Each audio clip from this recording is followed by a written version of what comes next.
Every week, the Payne family cuts straight to the real financial story. The one question, Bob, everyone's asking is, are we in an artificial intelligence bubble? You've been through boom and bust. What do you think? No hype, no myths. Just what actually matters to your money. Does feel very similar to what we experienced in the 90s. Where are we, though? Are we in 1995, 1997, 1999? Listen to the Pain Points of Wealth on the Red Apple Podcast Network. Excuse me! Taxi!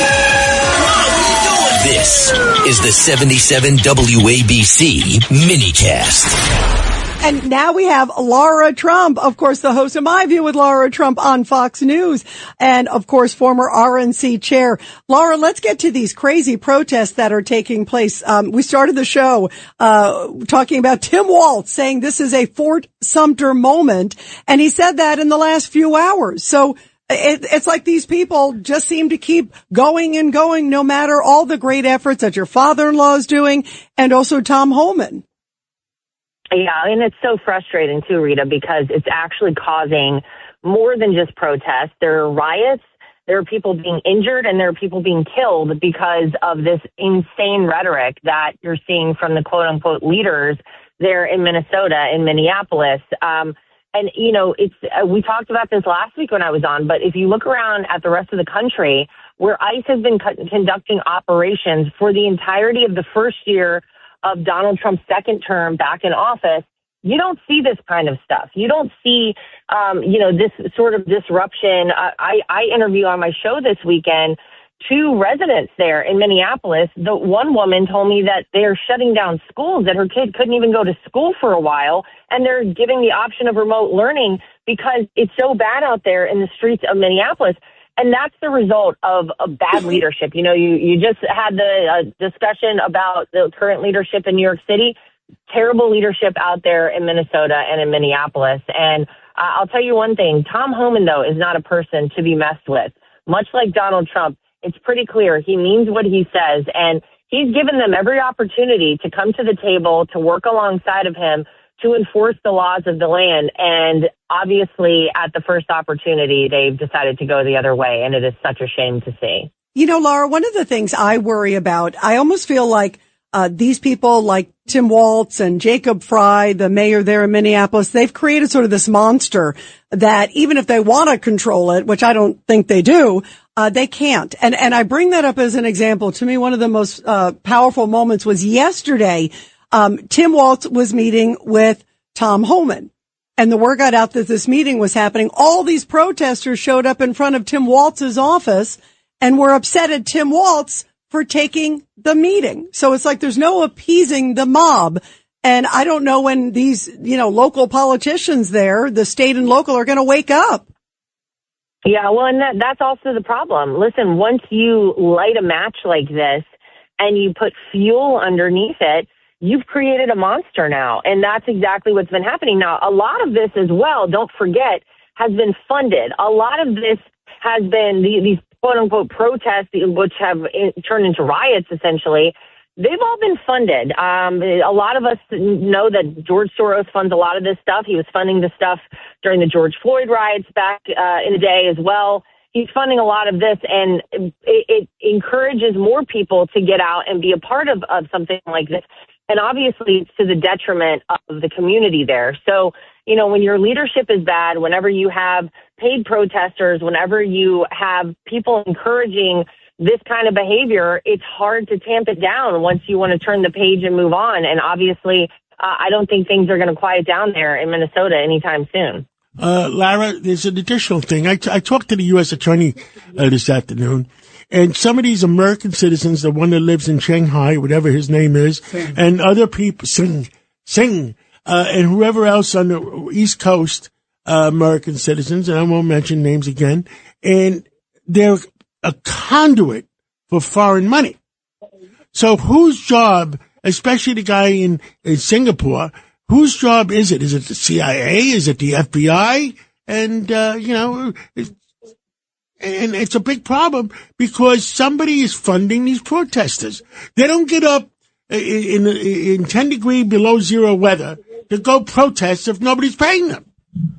Yeah, exactly right. And actually, John, whenever if you've seen some of the independent journalists who are doing great work there on the ground in Minneapolis, we're so lucky that they've now been given a platform by this administration. They have their seats there in the press briefing rooms, as we've seen. This is the first president to ever do that. They played a very important role in getting the word out. You know, you had Nick Shirley, who broke the fraud case out there and really brought it to light how bad it was.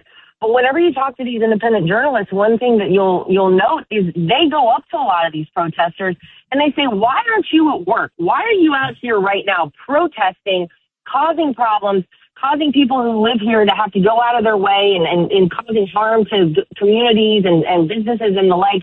And they say, well, I am being at work. I'm being paid to do this right now. So a lot of these people will actually admit it. But this is no different than China wanting to interfere in things like TikTok. You know, you go to China and you look at their TikTok, they're encouraging their students and their youth there to be better, to, you know, they champion like a great violinist or something. What do they have here? What are they championing for us? People who are twerking and doing crazy things and all these stunts.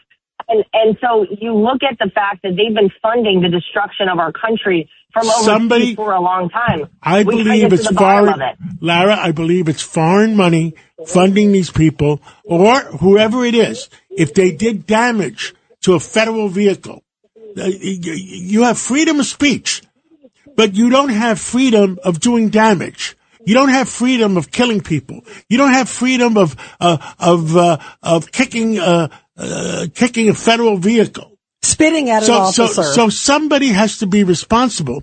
So somebody, whether it's the FBI or whether it's, if it's international, whether it's the CIA, somebody has to say, okay, you're responsible. You funded these demonstrators. They did X, Y, Z. So you're co-conspirators. That's exactly right. And that's what this administration is all about. It's about accountability.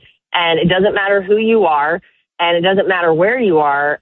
This is a president who wants accountability on all fronts. We've finally seen Congress bring somebody like Jack Smith, who caused so much destruction and damage in our country, caused so many people not to trust our three-letter agencies. Hopefully he is brought to justice. Likewise, in this case, whoever it is funding this, and who's probably, John, funded a lot of these riots that we've seen across the country for a variety of different reasons, they ought to be held accountable, too, because you're right. We have a First Amendment, freedom of speech, freedom of protest. That does not include throwing ice, bottles of ice, and, anything that can injure our law enforcement officers and impede a law enforcement operation. That is not part of freedom of speech or freedom of protest. I agree. Absolutely. You know, Lara, to that end, I saw a promo that you have on this weekend. Is it Todd Blanche, Deputy Attorney General? Talk about, obviously, perfect time to get him. Yeah, we have Deputy AG Todd Blanche obviously talking about all of these things, about the fraud out in Minnesota, which a lot of people say this whole situation that we've seen with these protests and people getting hysterical about ICE doing their job and enforcing the law has to do with a bit of a smokescreen for the fraud, because the leaders there in Minnesota, AG Keith Ellison, doesn't want anybody talking about the and Walz doesn't want people talking about the fraud. Jacob Fry doesn't want people talking about the fraud. So this is a bit of a smokescreen. He's going to talk about all of those things this weekend. And I'm also going to sit down tomorrow with AG Pam Bondi, and we're going to talk about more of this stuff, all the things that are breaking right now as we're talking on the radio. She's going to sit down with us tomorrow. But one of the things that I have that I think is really fun is I have the biohacker Brian Johnson, who is trying to age himself. So if you're looking for a way to look better and feel better, he's got the tips and tricks coming up. He's going to talk to us about that tomorrow. And like I said, we're also asking people, what's this been like for you? What is it like on the ground? What's it like to try and live in a place where your leaders have completely failed you? And they are going to have a lot of thoughts for us tomorrow night. And Lara, you're 110% right. They're just trying to get it off the front page. And they want, so you know what they're doing? There's $8 billion missing. So they'll spend a couple of $1 million in protesters. That way they get it off the front page and change the subject on the front page. And some of these media companies, the major media companies are swallowing it hook, line, and sinker and giving it to them and giving them the publicity. That's exactly right. And I'll tell you what, we do have an AG and a deputy AG who are not going to let them do that, John. They're not going to let anybody forget about the real story out there as well, which is this fraud, because it extends, as Todd Blanche is going to talk about tomorrow night, extends far beyond Minnesota. They have a task force they just put together that is going to go state by state around the country looking for this kind of fraud and, of course, trying to bring people to justice who are committing it. I can't wait to tune in and watch that. And also Pam Bondi. You have a blockbuster show, Lara. Everybody will be tuning in tomorrow at 9:00. My View with Lara Trump there on Fox. And Lara, thank you so much. I can't wait to see what they have to say. It could not be more timely, my friend. Thank you. You got it, guys. Thanks a lot. Have a great weekend. You too. Thank you very much, Lara. Thank you. Every week, the Payne family cuts straight to the real financial story. The one question, Bob, everyone's asking is, are we in an artificial intelligence bubble? You've been through boom and bust. What do you think? No hype, no myths. Just what actually matters to your money. Does feel very similar to what we experienced in the 90s. Where are we, though? Are we in 1995, 1997, 1999? Listen to the Pain Points of Wealth on the Red Apple Podcast Network.